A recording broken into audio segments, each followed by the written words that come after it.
بسم اللہ الرحمن الرحیم. بسم اللہ الرحمن الرحیم. تبت یدا ابی لہب و تب، کہ تبت یدا، چونکہ ید مؤنث ہے، تبت یدا مراد ہے یہاں پر. تبت یدا ابی لہب و تب، ابو لہب کے لیے تب استعمال ہوا، اس کے ہاتھوں کے لیے تبت استعمال ہوا کہ ابو لہب کے ہاتھ ٹوٹ جائیں اور وہ خود بھی ہلاک ہو جائے. اور ایک دوسرا ترجمہ اس کا یہ بھی ہے کہ ابو لہب کے ہاتھ ٹوٹ گئے اور وہ خود ہلاک ہو گیا. یہ ہاتھوں کا ذکر کیوں ہے خاص؟ اس لیے کہ حضور نبی کریم صلی اللہ علیہ وسلم جب تبلیغ دین کے لیے حج کا موقع آتا تھا، جو جاہلیت کے زمانے میں بھی حج ہوتا تھا اور مختلف حجاز کے علاقوں سے لوگ مکہ مکرمہ آتے تھے، تو اس موقع پر جا کر تبلیغ دین فرمایا کرتے تھے اور توحید کا پیغام دیا کرتے تھے. گلی گلی، کوچہ کوچہ، قریہ قریہ، اوقاس کے قبیل میں جاتے تھے، اپنی نبوت کا اعلان فرماتے تھے، خدا کی توحید کا اعلان فرماتے تھے. تو جب حضور جا رہے ہوتے تھے تو یہ شخص یعنی ابو لہب، جو حضور کا سگا چچا ہے، وہ پیچھے پیچھے چلتا تھا حضور کے، اور اس کے دونوں ہاتھ میں دونوں طرف وہ پوٹلیاں بنا لیتا تھا پتھروں کی. اور جب حضور تبلیغ دین فرماتے تھے تو دور سے حضور کی پنڈلیوں پر وہ مارا کرتا تھا، نعوذ باللہ من ذالک، اور حضور کے ساقھائے مبارک زخمی ہو جاتے تھے. تو اب ریلیشن آپ کے لیے واضح ہو گیا ہوگا کہ کیوں اللہ نے خاص ہاتھوں کا ذکر کیا کہ ٹوٹ جائیں ابو لہب کے ہاتھ. اور اس میں خاص بات یہ بھی ہے کہ اللہ سبحانہ وتعالیٰ نے جب کافروں کو مخاطب کیا ہے سورہ کافرون میں، تو فرمایا قل یا ایھا الکافرون، کہ اے رسول کہہ دیجئے، قل آپ کہہ دیجئے، یا ایھا الکافرون، کہ اے کافروں. تو کافروں سے جب خطاب کیا تو اللہ نے ڈائریکٹ بات نہیں کی، وہاں پر قل کہہ کے بات کی. قل، اے رسول آپ کہہ دیجئے، قل یا ایھا الکافرون، کہ اے کافرون، لا اعبد ما تعبدون، کہ میں عبادت نہیں کرتا ان بتوں کی جن کی تم عبادت کرتے ہو. لیکن تبت یدا ابی لہب و تب، سورہ لہب میں جسے سورہ مسد بھی کہا جاتا ہے، اس میں اللہ نے یہ نہیں کہا کہ قل تبت یدا ابی لہب و تب، کہ اے رسول آپ کہہ دیجئے کہ ابو لہب کے ہاتھ ٹوٹ جائیں. نہیں، خود اللہ نے براہ راست خطاب کیا، تبت یدا ابی لہب و تب، قل کہہ کے بات نہیں. تو یہ کیا فرق ہے؟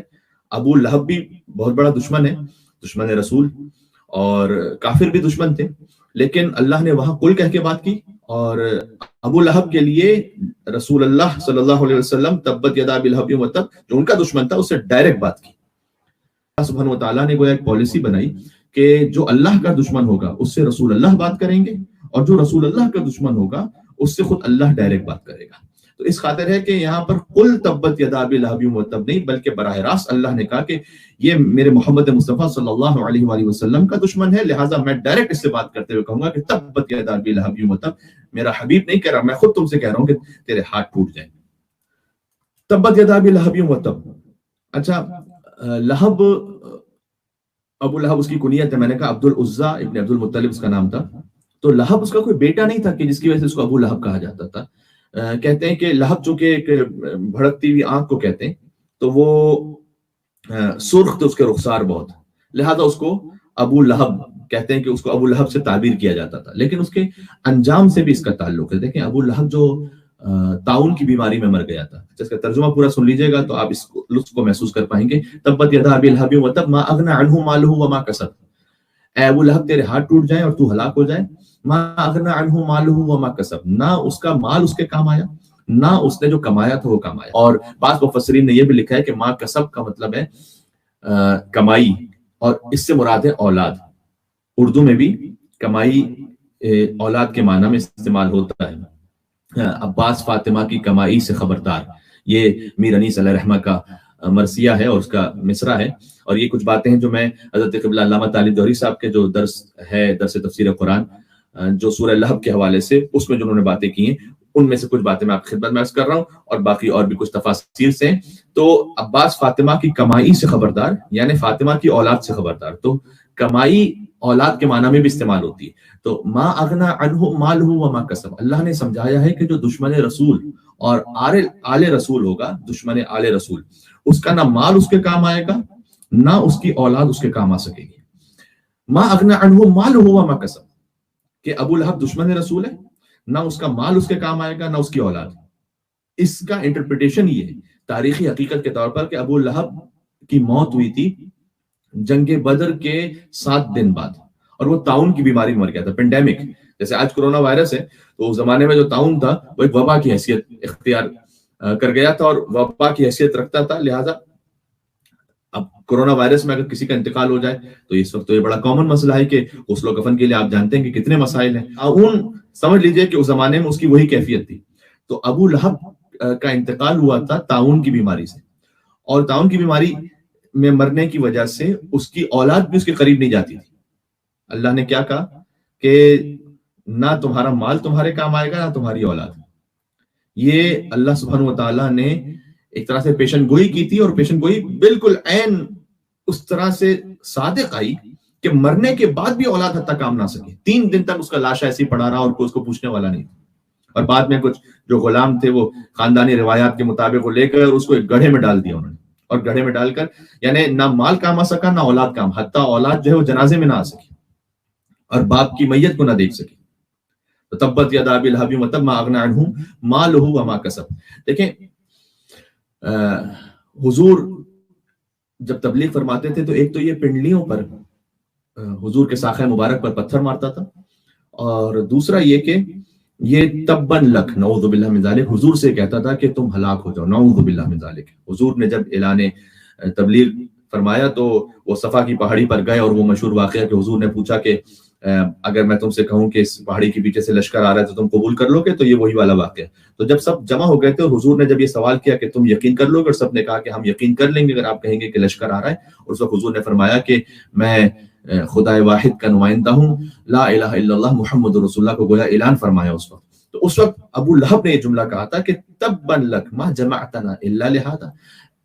میں کیسے ترجمہ کروں اس بات کا, بس آپ خود سمجھدار ہیں اور واضح ہو رہا ہے کہ اس کا کیا مطلب ہے کہ اے محمد کیا تم نے اس بات کے لیے ہمیں جمع کیا تھا صلی اللہ علیہ وآلہ وسلم. تو جس لفظ سے اس نے حضور کو پکارا تھا, اور یہ ایک مرتبہ نہیں کئی واقعات ایسے کہ وہ حضور کو یہ کہا کرتا تھا تم ہلاک ہو جاؤ تم ہلاک ہو جاؤ نعوذ باللہ. اللہ نے اسی لفظ میں جہاں بھی مطلب تو اس کا اثر یہ ہوگا کہ قیامت تک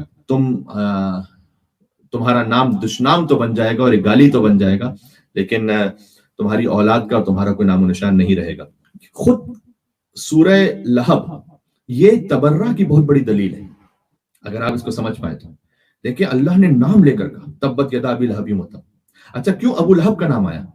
بھائی ابو جہل بھی بہت بڑا دشمن تھا, عاص ابن وائل بھی بہت بڑا دشمن تھا جو حضور کو ابتر کہا کرتا تھا. بائی دا وے ساتھ میں جملہ میں جو آپ سے نقطہ عرض کرنے لگا تھا کہ ابو لہب کہتا تھا حضور کو تبن لک, اللہ نے اسی لفظ میں جواب دیا. یہ اللہ کی سنت رہی, حضور کو ابتر کہتے تھے, ٹھیک ہے, ابتر کا تانا دیتے تھے, اللہ نے اسی لفظ میں جواب دیا انا اعطیناک الکوثر فصل لربک وانحر ان شانئک هو الابتر. وہ خود ابتر رہے گا. یعنی اللہ کو توہین رسالت ذرا برابر بھی اس میں کوئی اتنا بھی کمپرومائز نہیں ہے کہ اگر کوئی میرے حبیب سے کوئی اس قسم کی بد کلامی کرے گا تو ہم اسی لفظ کے ساتھ جواب دیں گے. اچھا سورہ بقرہ میں ایک اور آیت ہے, آیت نمبر 13, وَإِذَا قِيلَ لَهُمْ آمِنُوا كَمَا آمَنَ النَّاسِ. جب ان منافقین سے کہا جاتا ہے کہ تم ایمان لے آؤ جیسے کہ بقیہ لوگ بھی ایمان لے آئے, قالوا تو وہ کہتے ہیں انؤمن کما آمن السفہاء, ہم ایسے ایمان لے کر آئے جیسے وہ بیوقوف ایمان لے کر آئے. تو ایمان والوں کو بیوقوف کہا جاتا تھا. آج بھی ایسے ہی ہوتا ہے, جو سچائی کے ساتھ کام کرے, جو امانت داری کے ساتھ کام کرے, کہتے ہیں یار یہ تو بیوقوف آدمی, اس کو تو کام کرنا نہیں آتا, یہ تو بڑا سیدھا سا آدمی. چلے بیوقوف ڈائریکٹ بھی نہ کہے تو کہتے ہیں بڑا سیدھا سا آدمی, یعنی کہ اتنا سمجھدار ہوشیار نہیں ہے. تو اس زمانے میں بھی منافقین کہتے تھے کہ ہم ویسے ایمان لے کر آئے جیسے یہ بیوقوف ایمان لے کر آئے. تو جب اللہ نے دھیرے کی آیت جو نازل کی وہ یہ کہتے تھے ایمان والوں کو کہ یہ بیوقوف ہیں, اللہ نے جواب دیا کہ اللہ انہم هم السفہاء, یہ جو کہنے والے ہیں وہی سب سے بڑے اسٹوپڈ اور بیوقوف ہیں.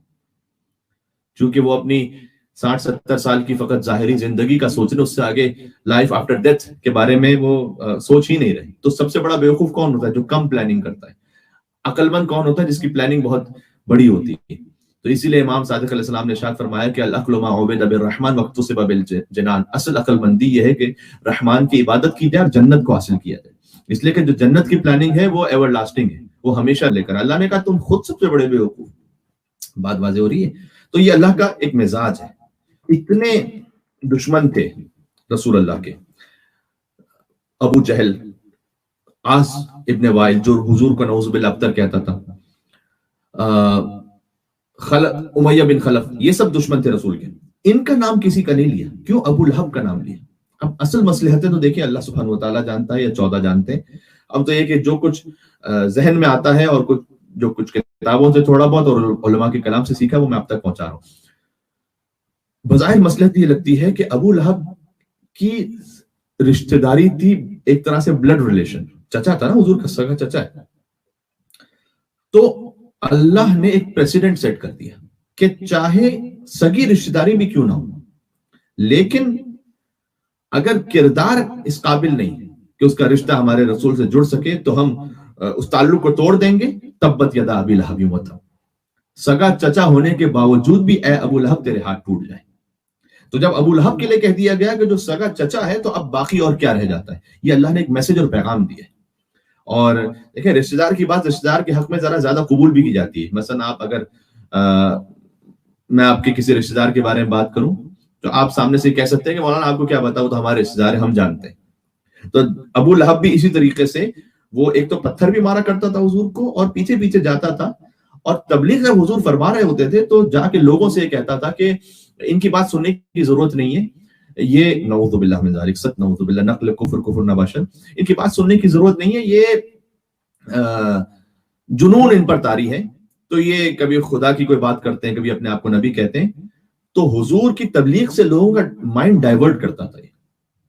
تو اللہ نے ڈائریکٹ اس کے لیے تبت یدا ابی لہب وتب کی آیت بھی نازل کی، اور اللہ نے کہا کہ ہم کوئی کمپرومائز نہیں کریں گے. جہاں توہین رسالت ہوگی یا جو ہمارے میسج کے ساتھ جہاں پر اگر کوئی سنکرونائز نہیں ہوگا اپنے کردار کو اور اپنے رشتہ داری کو نبھا نہیں سکے گا تو ہم اس رشتہ داری کو کاٹ دیں گے.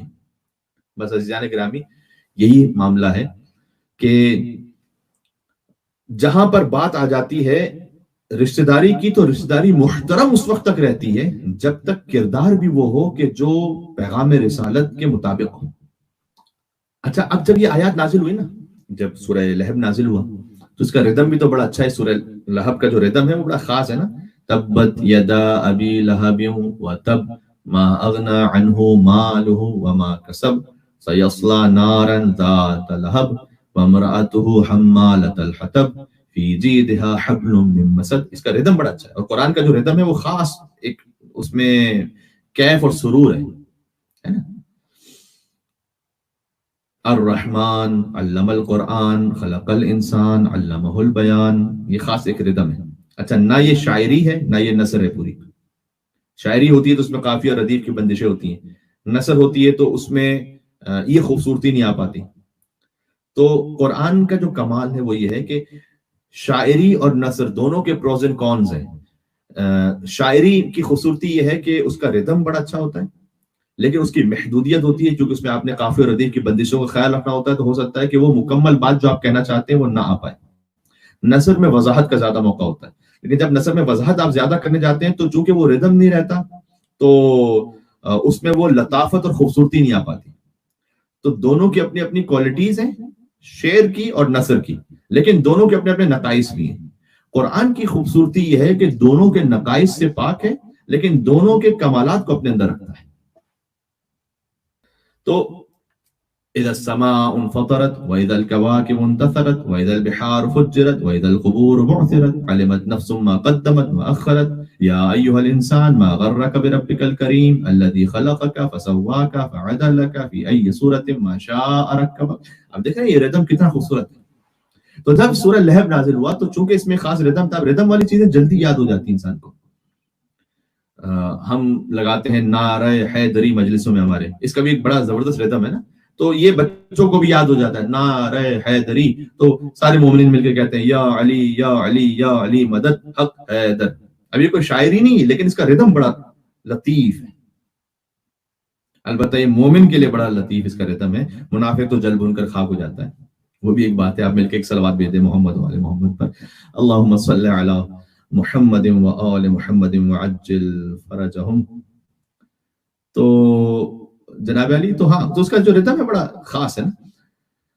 تو جب سورہ لہب نازل ہوا تو وہ بہت سے بچوں کو بھی یاد ہو گیا تھا کیونکہ ردم بڑا اس کا اچھا تھا، اور لوگوں کو بہت سے یاد ہو گیا تھا. تو ہوتا یہ تھا کہ جب بھی ابو لہب کو دیکھتے تھے نا تو وہ ابو لہب کے سامنے دہرانا شروع ہو جاتے تھے، تبت یدا ابی لہب وتب ما اغنى عنه ماله وما كسب سيصلى نارا ذات لهب وامرأته حمالة الحطب. وہ سامنے دہراتے رہتے تھے.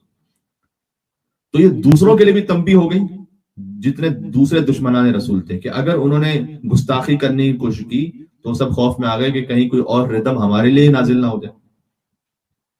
تو اللہ نے ایک تنبیہ فرما کے گویا اپنے رسول کی حفاظت فرمائی, روک دیا, اس سلسلے کا راستہ روکا. اور وہ پھر آخر میں تو اپنے گھر میں فقط رہا کرتا تھا, اس کی ہمت نہیں ہوتی تھی کہ گھر سے باہر ہے.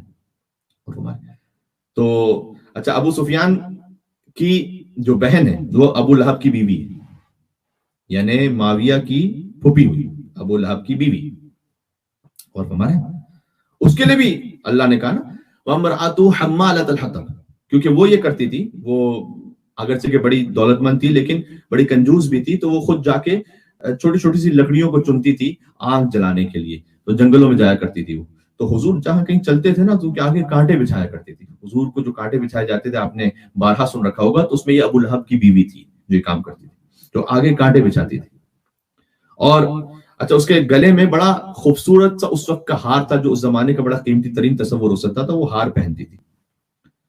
اللہ نے واقعا کیا وَامْرَأَتُهُ حَمَّالَةَ الْحَطَبِ فِي جِيدِهَا حَبْلٌ مِّن مَّسَدٍ. اس آیت کا ترجمہ یہ ہے کہ وہ ابو لہب کی بیوی بھی ہلاک ہو جائے گی اور وہ بھی آگ کا ایندھن بن جائے گی, اور اس کے گلے میں کھجور کے درخت کی لکڑی کا توق ہو جائے گا. تو ایک مرتبہ وہ بار اٹھا کر آ رہی تھی اور کچھ سستانے کے لیے بیٹھ گئی, اور اس نے ایک لکڑی, کھجور کے درخت کی لکڑی جو چھال تھی اس کو باندھا ہوا تھا تاکہ اس بار کی حفاظت ہو سکے. اور وہ جو بار وہ لے کے لکڑیوں کا آ رہی تھی وہ لڑکھڑا کر وہ گرا, اور وہ خود بھی پھندے مار آ کر گویا وہ مر گئی. تو قرآن کی پیشن گوئی ایسی پوری ہوئی کہ وہ جو درخت خرما کے درخت کی اس کے جو چھال کا جو پھندا تھا اس کے گلے میں آخر تک بھی یوں باقی رہا کہ اسی سے اس کی موت ہوئی. اچھا, یہاں پر ایک پیغام بالکل ڈیفرنٹ حوالے سے, بالکل ہی ڈیفرنٹ حوالے سے اب میں کہہ رہا ہوں, لیکن ہے اسی سورہ کا پیغام. اللہ نے ابو لہب کا نام لیا, اس کی بیوی کا نام نہیں لیا, وَامْرَأَتُهُ, اور کہا کہ اور اس کی عورت, یعنی ابو لہب کی بیوی. یہ قرآن کی شان ہے. آپ کو پورے قرآن میں سوائے حضرت مریم سلام اللہ علیہا کے اور کسی خاتون کا نام نہیں ملے گا.